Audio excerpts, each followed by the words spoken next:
ಸಿರಿಧಾನ್ಯ ಇದು ಬಡವರ ಆಹಾರ ಆಗಿತ್ತು. ಹಿಂದಿನ ಕಾಲದಲ್ಲಿ ಕಡು ಬಡವರು ತಿಂದು ಜೀವನ ಸಾಗಿಸ್ತಾ ಇದ್ರು.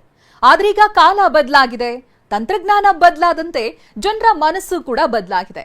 ಆಹಾರದ ರೀತಿ ಬದಲಾದಂತೆ ಉಳ್ಳವರ ಬಹು ಬೇಡಿಕೆಯ ಮಿಲೆಟ್ ಸಿರಿಧಾನ್ಯವಾಗಿದೆ. ಅಷ್ಟಕ್ಕೂ ನಾವು ಸಿರಿಧಾನ್ಯದ ಬಗ್ಗೆ ಹೇಳೋದಕ್ಕೆ ಒಂದು ಕಾರಣ ಇದೆ.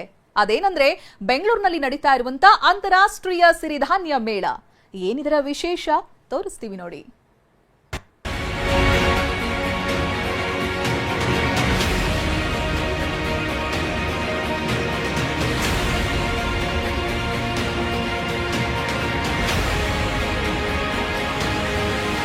ಸಿರಿಧಾನ್ಯ ಜಗತ್ತು ಆಧುನಿಕತೆ ಕಡೆ ಹೋಗ್ತಿದೆ. ನಮ್ಮ ಆದ್ಯತೆಗಳು ಬದಲಾಗಿವೆ, ನಾವು ತಿನ್ನುವ ಆಹಾರ ಶೈಲಿಯೂ ಬದಲಾಗಿದೆ. ಆದರೆ ಬದಲಾದ ಜೀವನ ಆರೋಗ್ಯದ ಮೇಲೆ ದುಷ್ಪರಿಣಾಮ ಬೀರ್ತಿದೆ.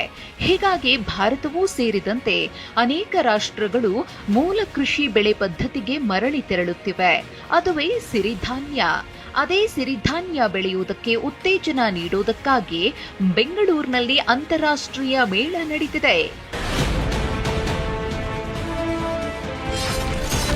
ಬೆಂಗಳೂರಲ್ಲಿ ಅಂತಾರಾಷ್ಟ್ರೀಯ ಸಾವಯವ ಮತ್ತು ಸಿರಿಧಾನ್ಯ ವಾಣಿಜ್ಯ ಮೇಳ. ಅರಮನೆ ಮೈದಾನದಲ್ಲಿ 3 ದಿನದ ಬೃಹತ್ ಸಿರಿಧಾನ್ಯ ಮೇಳಕ್ಕೆ ಅದ್ಧೂರಿ ಚಾಲನೆ. ಅಂತಾರಾಷ್ಟ್ರೀಯ ಸಾವಯವ ಮತ್ತು ಸಿರಿಧಾನ್ಯ ವಾಣಿಜ್ಯ ಮೇಳಕ್ಕೆ ಅದ್ಧೂರಿ ಚಾಲನೆ ಸಿಕ್ಕಿದೆ. ಬೆಂಗಳೂರಿನ ಅರಮನೆ ಮೈದಾನದಲ್ಲಿ ಸಿಎಂ ಸಿದ್ದರಾಮಯ್ಯ ಬೃಹತ್ ಸಿರಿಧಾನ್ಯ ಮೇಳಕ್ಕೆ ಚಾಲನೆ ನೀಡಿದ್ರು. ವಿಶೇಷ ಏನಂದ್ರೆ ದೇಶದ ಅತಿ ದೊಡ್ಡ ಸಿರಿಧಾನ್ಯ ಹಬ್ಬ, ನಮ್ಮ ಕರುನಾಡಿನ ಹೆಮ್ಮೆ. ಕರ್ನಾಟಕವನ್ನ ಸಿರಿಧಾನ್ಯಗಳ ರಾಜಧಾನಿಯಾಗಿಸುವುದು ರಾಜ್ಯ ಸರ್ಕಾರದ ಆಶಯ. ಹೀಗಾಗಿ 6ನೇ ಸಿರಿಧಾನ್ಯಗಳ ವಾಣಿಜ್ಯ ಮೇಳಕ್ಕೆ ಚಾಲನೆ ನೀಡಲಾಗಿದೆ. ಕಾರ್ಯಕ್ರಮದಲ್ಲಿ ಸಿಎಂ ಡಿಕೆ ಶಿವಕುಮಾರ್, ಕೇಂದ್ರ ಸಚಿವೆ ಶೋಭಾ ಕರಂದ್ಲಾಜೆ, ಕೃಷಿ ಸಚಿವ ಚಲುವರಾಯಸ್ವಾಮಿ, ಕೃಷ್ಣ ಭೈರೇಗೌಡ ಸೇರಿದಂತೆ ಹಲವರು ಭಾಗಿಯಾಗಿದ್ರು. ಕಾರ್ಯಕ್ರಮ ಉದ್ಘಾಟಿಸಿದ ಸಿಎಂ ಸಿದ್ದರಾಮಯ್ಯ ಸಿರಿಧಾನ್ಯಗಳ ಮಹತ್ವ ಹೇಳಿದ್ರು. ಮುಂದಿನ ಆರ್ಥಿಕ ವರ್ಷದಿಂದ ರಾಜ್ಯದ ಎಪಿಎಂಸಿಗಳಲ್ಲಿ ಸಾವಯವ ಉತ್ಪನ್ನಗಳಿಗೆ ಮಾರುಕಟ್ಟೆ ವ್ಯವಸ್ಥೆ ಮಾಡುವುದಾಗಿ ಸಿಎಂ ಭರವಸೆ ನೀಡಿದ್ದಾರೆ.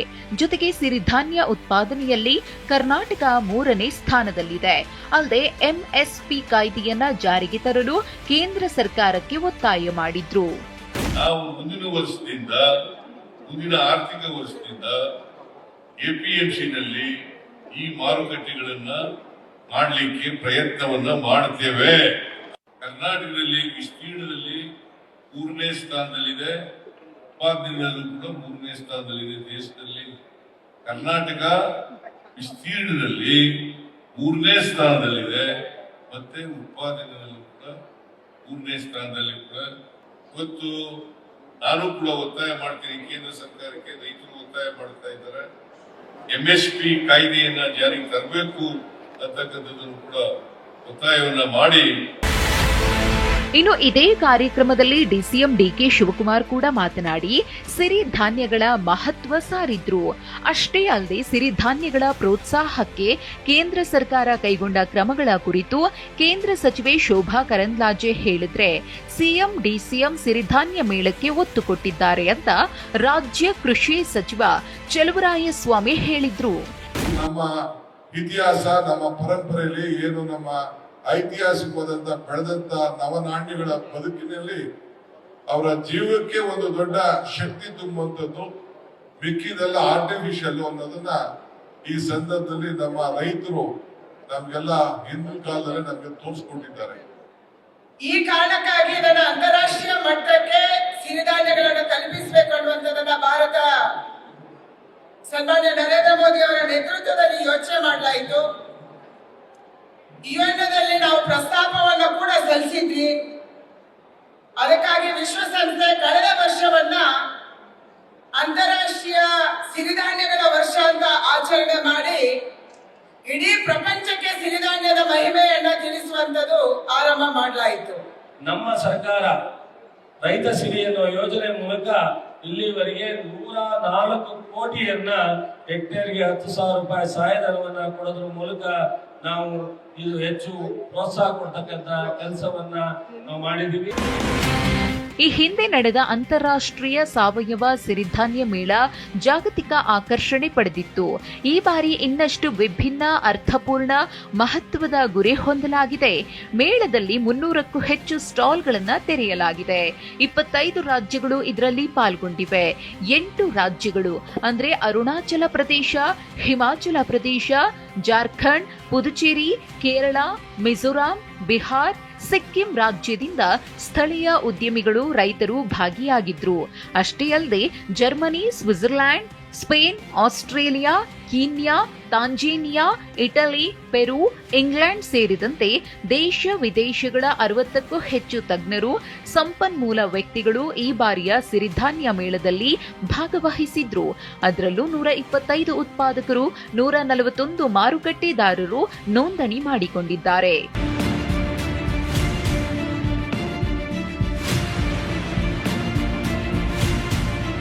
ಇನ್ನು ಈ ಅಂತಾರಾಷ್ಟ್ರೀಯ ಮೇಳವನ್ನ ಹಿಂದಿನ ವರ್ಷದ ಸಿರಿಧಾನ್ಯ ಮೇಳಕ್ಕಿಂತ ವಿಭಿನ್ನವಾಗಿ ಹಾಗೂ ವಿಶೇಷವಾಗಿ ನಡೆಸಲಾಗುತ್ತಿದೆ. ಇದೇ ಮೊದಲ ಬಾರಿ ದೇಶಿ ತಳಿಗಳ ಹಾಗೂ ಮಣ್ಣಿನ ಪೆಡಾನ್ಗಳ ಪ್ರದರ್ಶನಗಳನ್ನು ಏರ್ಪಡಿಸಲಾಗಿದೆ. ಈ ಮೇಳದಲ್ಲಿ 15 ಜಿಲ್ಲೆಗಳಿಂದ 30 ರೈತರು ಬಂದಿದ್ದಾರೆ. ಅವರು ರಕ್ಷಿಸಿರುವ ವಿವಿಧ ಬೆಳೆಗಳ ಬೀಜಗಳು, ತೆನೆಗಳ ಪ್ರದರ್ಶನಕ್ಕೆ ದೇಶಿ ಪೆವಿಲಿಯನ್ ಕೂಡ ಮಾಡಲಾಗಿದೆ. Bureau report, TV9. ಹಾಗಿದ್ರೆ ಸಿರಿಧಾನ್ಯ ಮೇಳದಿಂದ ಆಗುವಂತ ಲಾಭ ಏನು? ಸರ್ಕಾರ ಸಿರಿಧಾನ್ಯ ಬೆಳೆಯೋದಕ್ಕೆ ಪ್ರೋತ್ಸಾಹದಾಯಕವಾಗಿ ತೆಗೆದುಕೊಂಡಿರುವಂತ ಕ್ರಮಗಳೇನು? ಇದರಿಂದ ಯಾರಿಗೆಲ್ಲ ಲಾಭ ಅನ್ನೋದನ್ನೇ ತೋರಿಸ್ತೀವಿ ನೋಡಿ.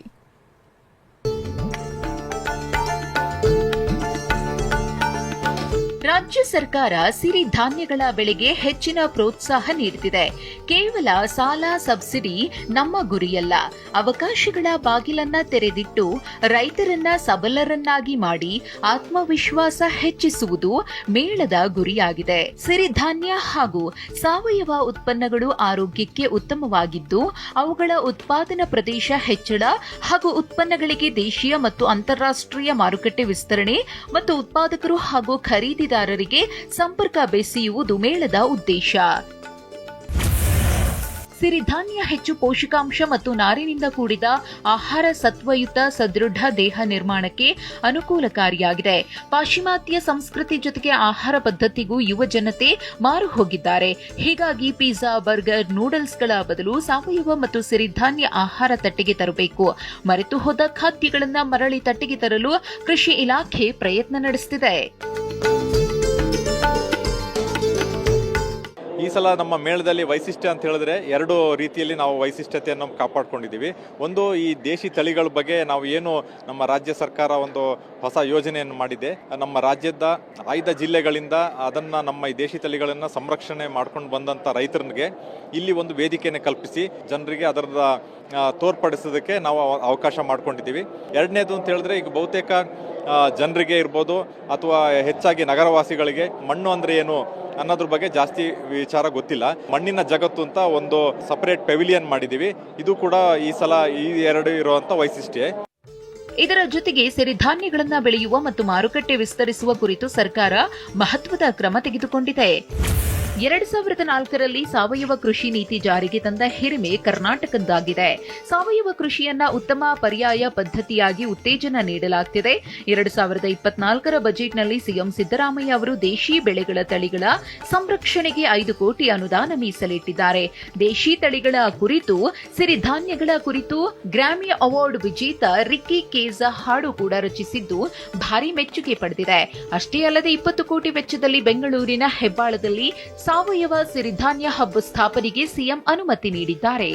ಇನ್ನು ಸಿರಿಧಾನ್ಯದಿಂದ 3 ರೀತಿಯ ಲಾಭಗಳಿವೆ. ರೈತರು, ಗ್ರಾಹಕರು ಮತ್ತು ಪರಿಸರಕ್ಕೂ ಲಾಭವಾಗುತ್ತೆ. ಮೊದಲಿಗೆ ಸಿರಿಧಾನ್ಯದಿಂದ ರೈತರಿಗೆ ತುಂಬಾ ಲಾಭವಾಗುತ್ತೆ. ಆಹಾರ, ಮೇವು, ಇಂಧನವಾಗಿ ಬಹು ಉಪಯೋಗವಾಗುತ್ತೆ. ಬರಗಾಲದಲ್ಲಿ ರೈತರಿಗೆ ಉತ್ತಮ ಪರ್ಯಾಯ ನಿರ್ವಹಣಾ ಬೆಳೆಯಾಗಿದೆ. ಇನ್ನು ಪೌಷ್ಟಿಕಾಂಶ ಮತ್ತು ಆರೋಗ್ಯ ಸಮಸ್ಯೆಗಳ ನಿವಾರಣೆ ಮಾಡುತ್ತೆ. ಇದೇ ಜನರಿಗೆ ಆಗುವ ಲಾಭ. ಇದರ ಜೊತೆಗೆ ಕಬ್ಬಿಣ, ಸತ್ತು, ಫೋಲಿಕ್ ಆಮ್ಲ, ಕ್ಯಾಲ್ಸಿಯಂ ಕೊರತೆ ನೀಗಿಸಲು ಮತ್ತು ಮಧುಮೇಹ ನಿಯಂತ್ರಣಕ್ಕೆ ಸಿರಿಧಾನ್ಯ ಅತ್ಯುತ್ತಮ ಆಹಾರ. ಅಲ್ಲದೆ ಸಿರಿಧಾನ್ಯದಿಂದ ಪರಿಸರಕ್ಕೆ ನಷ್ಟ ಆಗುವುದಿಲ್ಲ. ಕಡಿಮೆ ನೀರಿನ ಅವಶ್ಯಕತೆ ಹೊಂದಿರುತ್ತೆ. ಅತ್ಯಂತ ಶುಷ್ಕ ವಾತಾವರಣದಲ್ಲಿ ಬದುಕಬಲ್ಲವು. ಹವಾಮಾನ ಬದಲಾವಣೆಗೆ ಹೊಂದಿಕೊಳ್ಳುತ್ತೆ. ಇಂದು ಸಿರಿಧಾನ್ಯ ಮೇಳಕ್ಕೆ ಕೊನೆಯ ದಿನ. ಸಿರಿಧಾನ್ಯ ಮೇಳಕ್ಕೆ ಬಂದ ಗ್ರಾಹಕರು ಸಂತಸ ವ್ಯಕ್ತಪಡಿಸಿದ್ದಾರೆ. ಸಿರಿಧಾನ್ಯಗಳ ಬಗ್ಗೆ ಹೆಚ್ಚು ತಿಳಿದುಕೊಳ್ಳುತ್ತಿದ್ದಾರೆ. ಎಲ್ಲವೂ ಒಂದೇ ಕಡೆ ಸಿಗ್ತಿರೋದು. ಈ ಥರ ಎಕ್ಸಿಬಿಷನ್ ಮಾಡಿದ್ದು ತುಂಬಾನೇ ಒಳ್ಳೆಯದಾಗಿದೆ. ಆ್ಯಕ್ಚುಲಿ ಕರ್ನಾಟಕ ಸರ್ಕಾರ ಇದನ್ನು ಮಾಡಿರೋದು ತುಂಬ ಹೆಲ್ಪ್ಫುಲ್ ಆಗಿದೆ.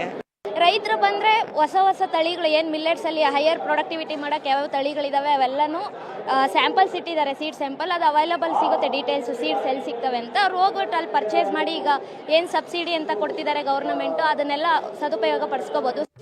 ಈ ಹಿಂದಿನ ಕಾಲದಲ್ಲಿ ಸಿರಿಧಾನ್ಯ ಅಂದ್ರೆ ಬಡವರ ಆಹಾರ ಅಂತಿದ್ರು. ಆದ್ರೀಗ ಕಾಲ ಬದಲಾದಂತೆ ಉಳ್ಳವರ ಬಹುಬೇಡಿಕೆಯ ಮಿಲೆಟ್ ಅಂತಾರೆ. ಒಂದು ರೀತಿಯಲ್ಲಿ ಸಿರಿಧಾನ್ಯ ಅಂದ್ರೆ ಫ್ಯಾಷನ್ ಕೂಡ ಆಗಿ ಹೋಗಿದೆ. Bureau report, TV9.